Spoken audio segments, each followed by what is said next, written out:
Vordak Prime was not a planet where people asked too many questions. It was the kind of place where, if you saw someone dragging a body down an alley, you minded your own business. If someone offered you a crate of weapons with the serial numbers burned off, you didn't ask where they came from, you just haggled for a better price. This wasn't a world of laws, justice, or morality. It was a playground for criminals, and everyone who mattered was in on the game. The bars never closed. The black markets never stopped running. If you had the credits, you could buy anything. Exotic weapons, illegal tech, assassinations, Vordak Prime had it all. The Syndicate of 9 ran the show, a council of crime lords who had divided the planet among themselves like a pie they never stopped gorging on. They controlled everything from smuggling routes to mercenary contracts, their influence stretching across the galaxy like a web of rot. For years, they had operated without fear. No law enforcement dared set foot on Vordak Prime, and no bounty hunter was foolish enough to take on the Syndicate. Those who tried didn't last long. A body floating in the atmosphere or a message written in blood was usually enough to remind people who was really in charge. The galaxy had accepted this reality. The Syndicate was untouchable. But then, the rumors started. At first, they were dismissed as the paranoid ramblings of low-level thugs. Someone was hunting criminals, someone who didn't just kill but collected trophies. A name whispered through the dark corners of the underworld, growing more terrifying with every repetition. It wasn't the usual bounty hunter, some desperate fool chasing credits. This was something else. Something worse. The first body was found in the center of the entertainment district, right outside one of the Syndicate's most famous casinos. Not just a body, a message. The head had been cleanly removed and placed on a spike, the eyes still frozen in shock. A note was pinned to the chest, simple but chilling. 1 down, 8 to go. For the first time in years, Vordak Prime's criminals felt something they hadn't in a long time. Fear. The Syndicate of 9 wasn't the kind of organization that panicked easily. Each member was a legend in their own right, criminals so powerful that even governments negotiated with them rather than risk a war. They had conquered planets, toppled regimes, and crushed their enemies without hesitation.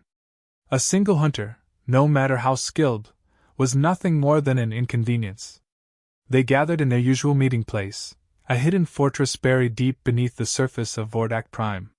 The room was opulent, its walls lined with artifacts stolen from 100 worlds, the table made from the petrified bones of some extinct alien creature. "I don't like it," growled Garen Slate, a warlord turned racketeer who controlled the arms trade. His cybernetic fingers twitched as he drummed them against the table. "Someone's making a move on us.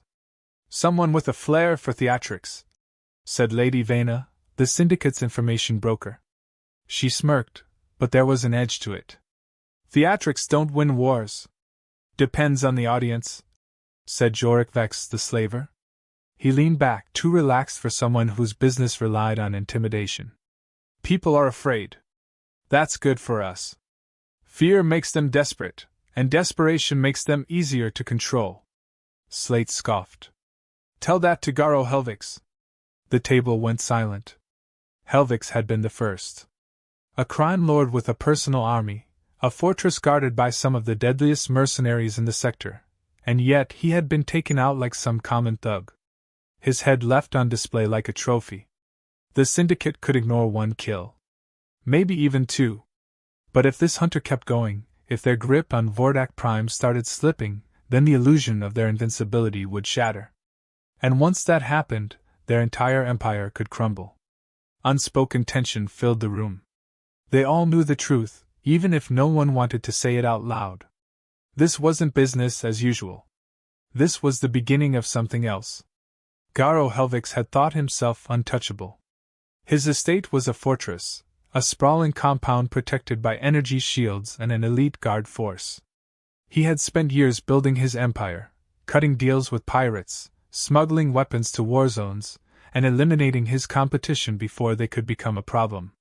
He had no reason to fear a lone assassin. Until the power cut out.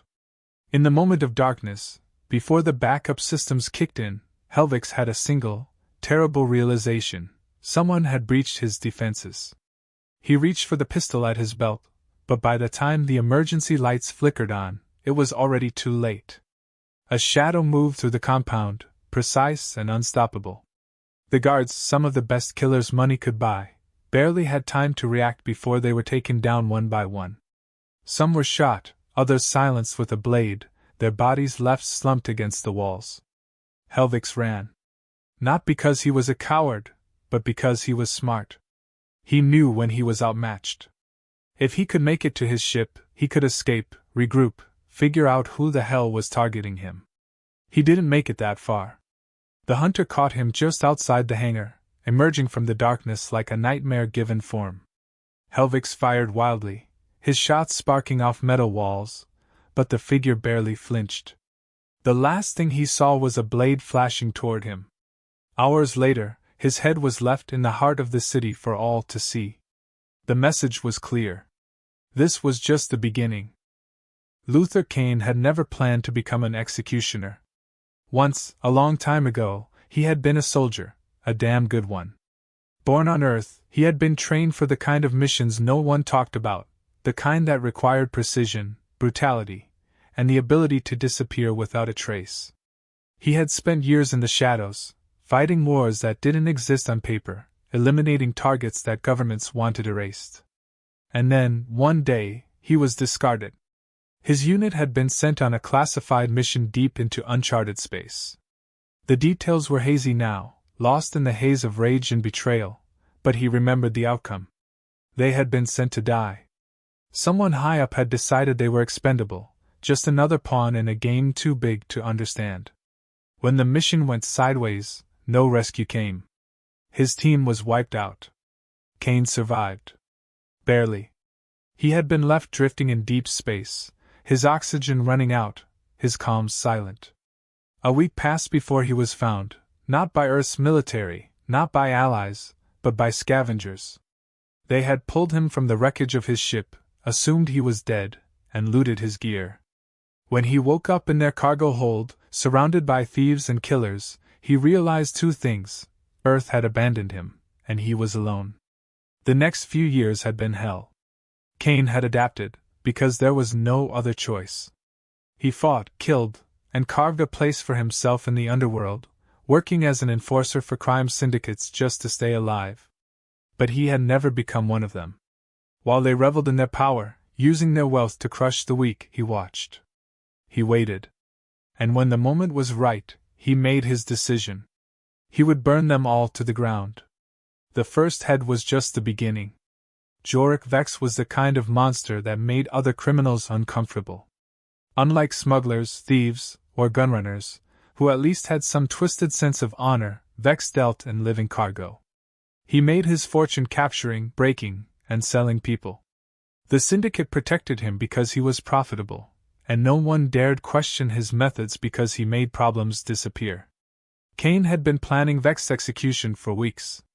The slavers' compound was located on a distant moon, surrounded by a sprawling labor camp filled with prisoners who had long since given up hope.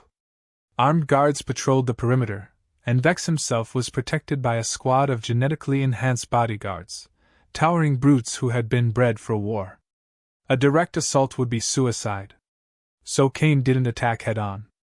First, he sabotaged the power grid, plunging the entire compound into darkness. Next, he disabled the comms, ensuring no distress signal could be sent. Then, one by one, he took out the guards, using the cover of night to slip through the base like a phantom. By the time the alarms finally blared, it was too late. Cain found Vex in his private chambers, surrounded by bodyguards.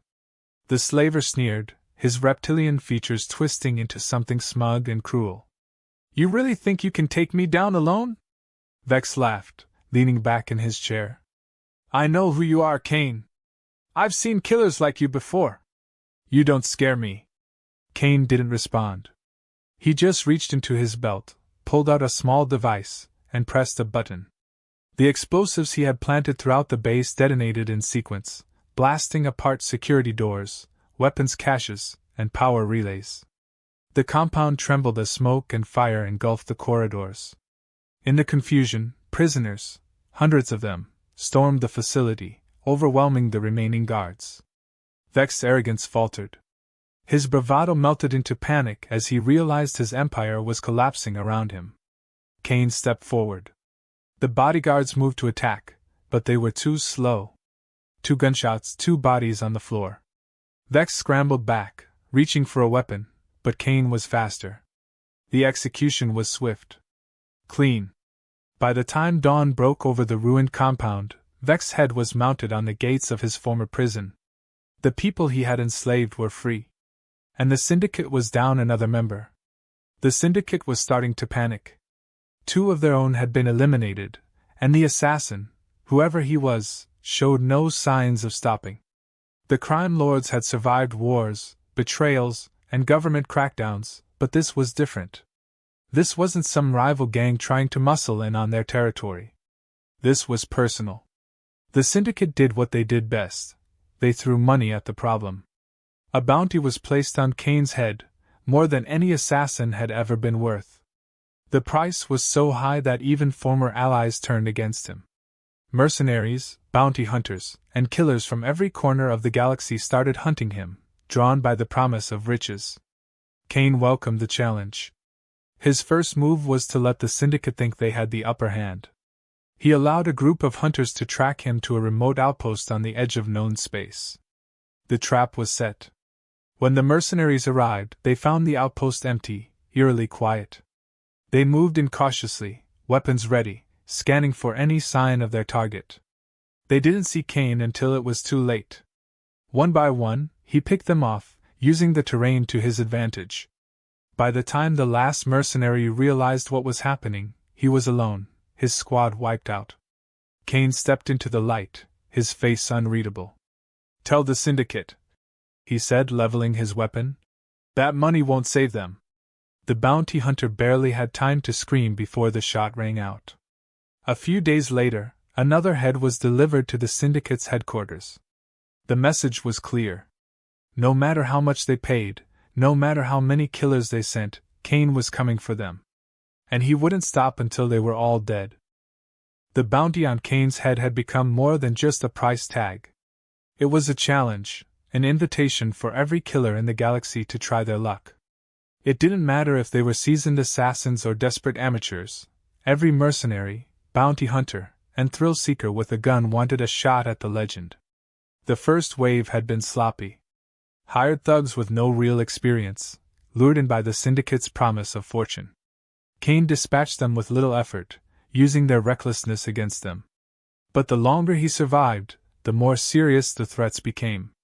The second wave was smarter. They studied his patterns, set up ambushes, worked together.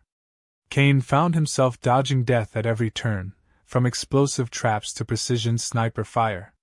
There were close calls. Too many. He took hits, bled, but never stopped moving. If they wanted to hunt him, he would hunt them back. One by one, he dismantled them. He lured a squad of bounty hunters into a derelict cargo ship, locking them inside before venting the oxygen. He hacked into the neural implants of an elite assassin, feeding her false data until she walked straight into an ambush of her own making. He poisoned a warlord's entire crew, letting them drop dead before walking into the stronghold and finishing the job himself. The more they sent, the more he killed. Soon, even the most ruthless bounty hunters started thinking twice. The Syndicate had placed the highest bounty in history, but if the price of chasing Cain was death, was it really worth it? Some decided it wasn't.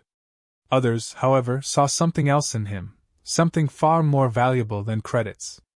Mira Caldwell had spent her entire life hunting criminals, but she had never seen anything like Luther Cain. She had heard the stories, of course. Everyone had. The human executioner. The head collector. The ghost who was tearing through the Syndicate like a force of nature. At first, she assumed he was just another killer, dangerous, sure, but no different from the dozens of other psychopaths she had tracked down over the years. Then she started watching him. Mira had been in the bounty game long enough to recognize the difference between a murderer and a tactician. Cain wasn't killing for the sake of it.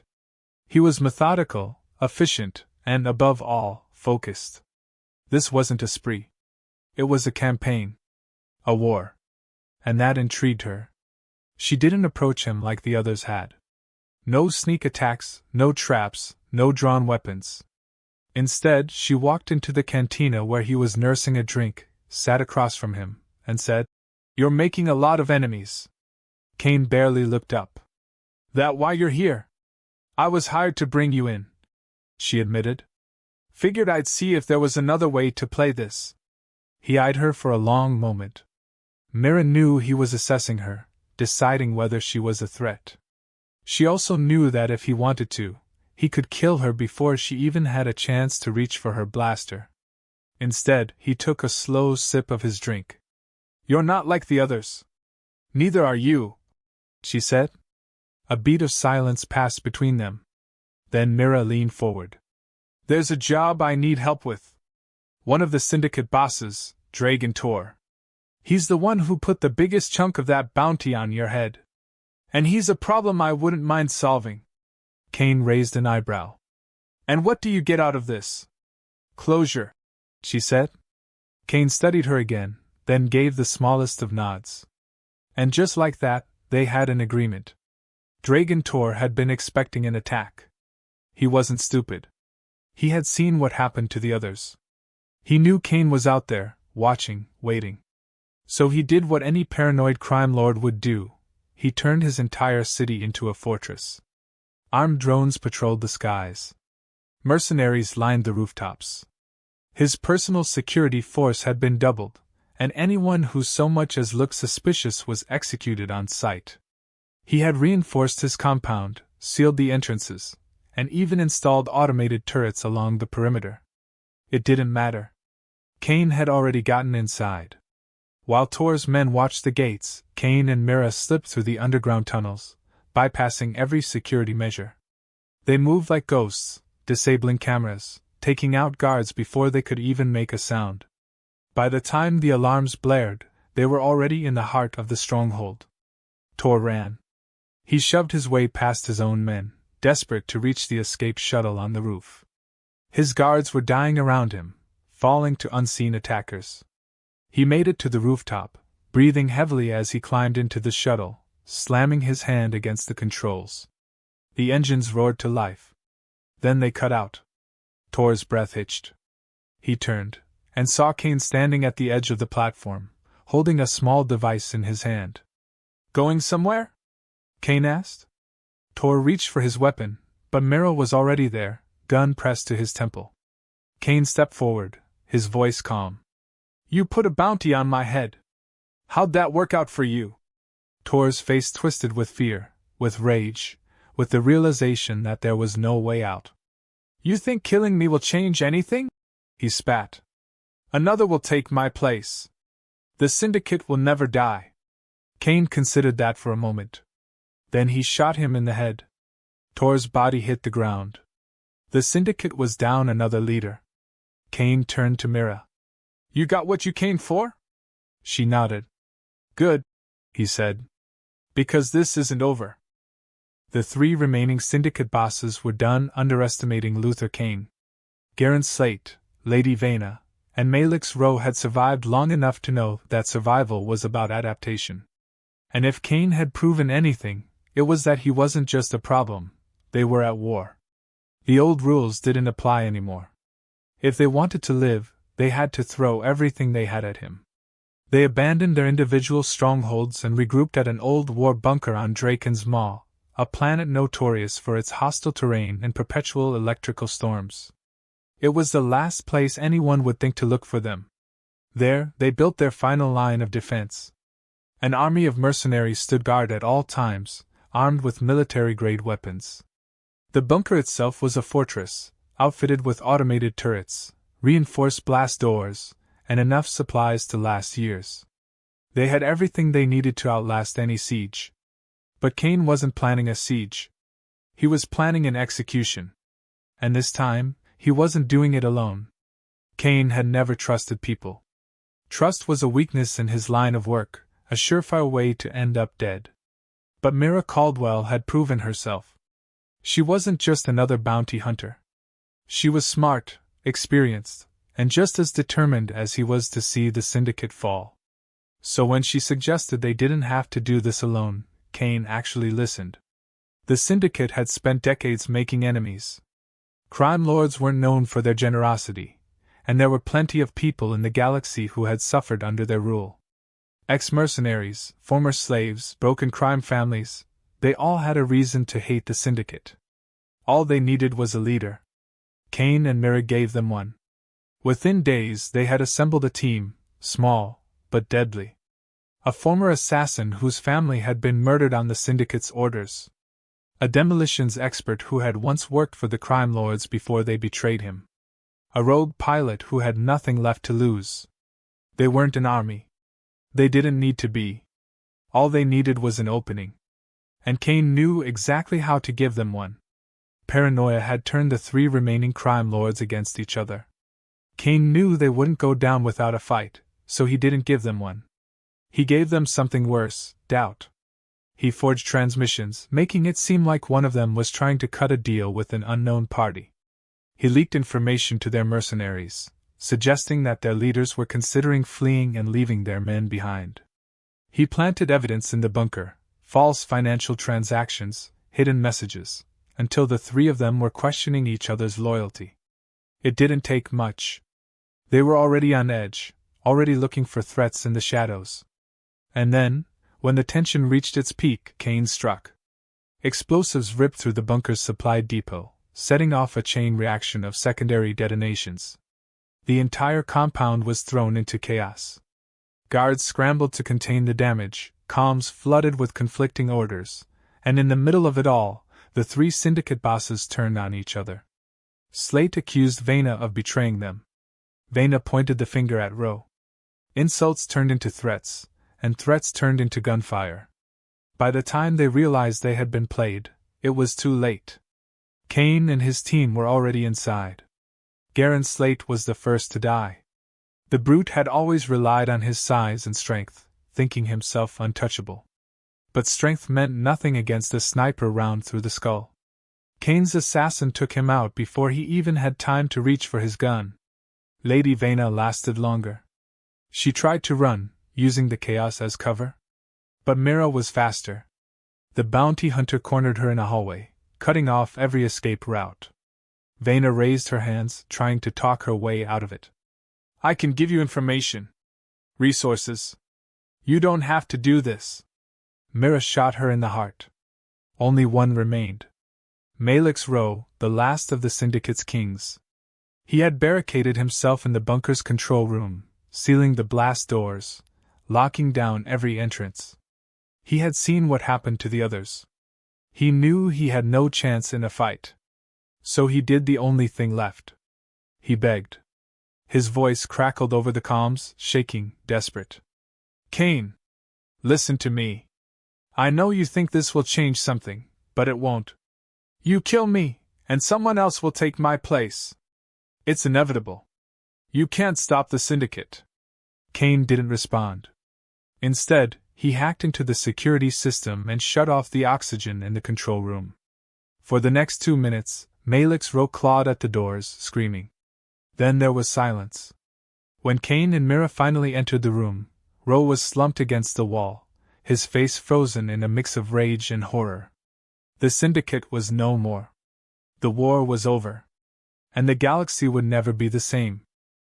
The Syndicate was dead, but the galaxy didn't celebrate. It held its breath.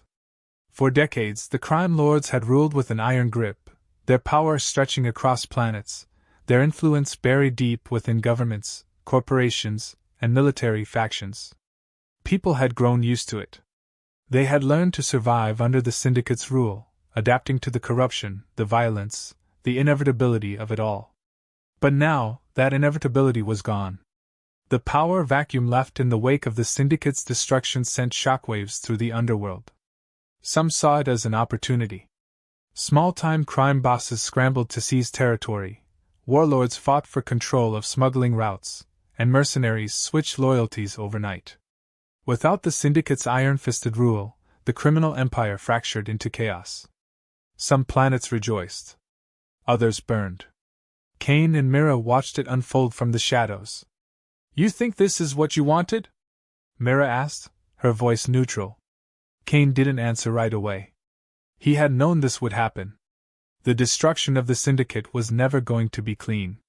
Power, once abandoned, was always taken by someone else. I think it's a start, he finally said. Mara studied him for a moment, then shook her head. We could walk away, you know. Take a ship, disappear. No one would find us. Cain glanced at the chaos unfolding in the streets below. The city was tearing itself apart, criminals fighting to fill the void left by the Syndicate's collapse. He sighed. Not yet. The story started almost immediately. Some said Luther Cain wasn't a man at all, but a force of nature, a ghost that haunted the underworld. Others swore he was still hunting, still collecting the heads of those who thought themselves untouchable. His legend grew, whispered in the back alleys of lawless worlds and among the desperate souls who had spent their lives living in fear. The bounty on his head disappeared. No one wanted to claim it. Cain and Mara moved in the shadows, watching the chaos unfold, striking when necessary. They didn't pick sides. They didn't try to replace what they had destroyed. But when a new crime lord rose to power, they made sure he didn't last long. Some called them vigilantes. Others called them something worse. Mara just called it unfinished business. One night, as they camped in the ruins of an abandoned fortress, she turned to Cain. What's the endgame here? She asked. Cain stared at the fire for a long time before answering. I don't know, he admitted. For the first time in a long time, he had no target. No plan. Just an instinct that told him the job wasn't done. Mara smirked. Well, that's terrifying. In a dimly lit chamber on a distant world, powerful people gathered. Not criminals. Not smugglers. Officials. Senators. Military leaders. The destruction of the Syndicate had changed the balance of power in ways no one had predicted. Some saw it as an opportunity for justice. Others saw it as a dangerous shift.